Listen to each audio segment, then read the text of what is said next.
Salut toi! La dernière fois qu'on s'est vu, j'ai brièvement mentionné les design patterns et je reste persuadé que c'est du chinois.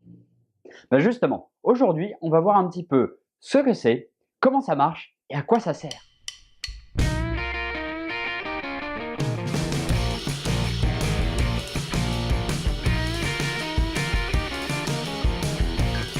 Les design patterns ou patrons de conception sont des modèles standards testés et définis comme de bonnes pratiques dans la conception de son programme. Bon, là j'avoue, c'est assez indigeste, mais est-ce que tu te souviens au collège et au lycée quand tu devais écrire quelque chose et que tu suivais le modèle thèse, antithèse, synthèse? Si tu t'en souviens pas, je peux plus rien pour toi. Eh bien ce modèle, c'est un peu comme un design pattern, mais de l'écriture d'une dissertation ou d'une rédaction. En gros, en programmation comme dans l'écriture d'une dissertation, tu vas te retrouver à avoir plus de facilité si tu utilises une structure qui t'a été donnée et avec laquelle tu as pu t'entraîner. Intégrer un design pattern à la conception de ton programme, c'est un peu s'assurer qu'il n'y aura pas de problème de conception plus tard dans le développement de ton projet. On va prendre un autre exemple, mais en restant dans le thème de la littérature, en jetant un œil à la structure type d'une histoire. État initial, élément perturbateur, péripétie, élément de résolution, état final. Cette trame, c'est un peu le design pattern du récit. En utilisant cette structure, un auteur sait dans les grandes lignes où il va et quelles sont les prochaines étapes importantes de son histoire. En programmation, il existe une cinquantaine de différents design patterns. Donc au moment de la conception de ton programme, tu peux aller les observer et choisir quels sont les différents design patterns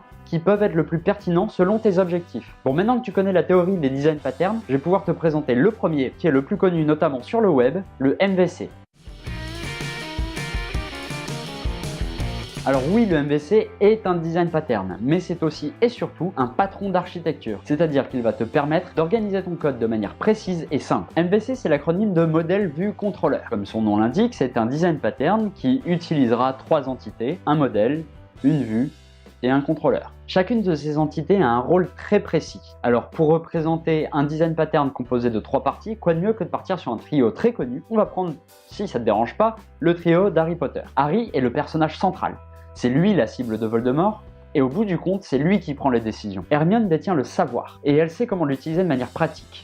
C'est elle le cerveau du groupe. Et puis t'as Ron, gentil et loyal, il file un coup de main comme il peut. Et il se tape Emma Watson le bougre. Mais on digresse. Digresse, j'en étais où? Ah oui, le MVC. Donc dans ma métaphore, Harry est le contrôleur, c'est-à-dire celui qui va gérer toutes les situations. C'est vers lui que les problèmes viennent, et c'est à lui de fournir une réponse. Ensuite, on a Ron, qui est notre modèle. Le modèle, qu'est-ce qu'il fait? Il va chercher des informations qui sont généralement dans une base de données, et il va les donner au contrôleur. Et enfin, on a Hermione, la vue. Son rôle, c'est de récupérer les informations que le contrôleur lui donne et de lui rendre quelque chose d'utilisable. Son but, c'est de rendre l'information intelligible. Par exemple, imaginons pour une raison X ou Y que Harry ait besoin d'une potion. Il va alors demander les ingrédients à Ron, qui va aller les chercher et les lui rendre. Une fois qu'Harry a les ingrédients en sa possession, il va les donner à Hermione, qui aura la recette et fera donc la potion qu'elle rendra à Harry, et Harry pourra l'utiliser. Ce qu'il faut savoir, c'est qu'en programmation, on va très peu se retrouver avec un trio de sorciers. On va plus avoir une armée entière. On va avoir plusieurs modèles, plusieurs vues et plusieurs contrôleurs. Généralement, on va se retrouver avec un modèle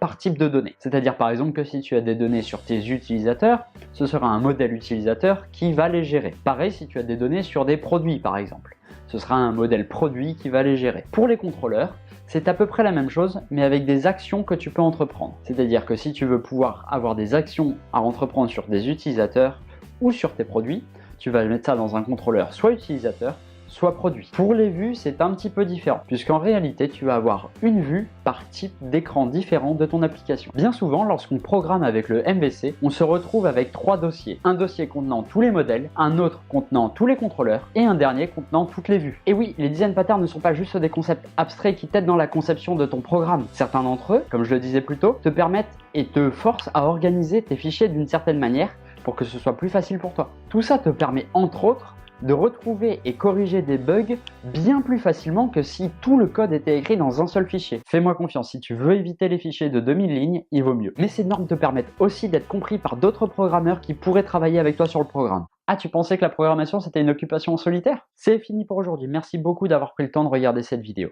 Comme tu es quelqu'un de gentil, je sais par avance que tu es en train de partager cette vidéo à toute ta famille, y compris tes grands-parents.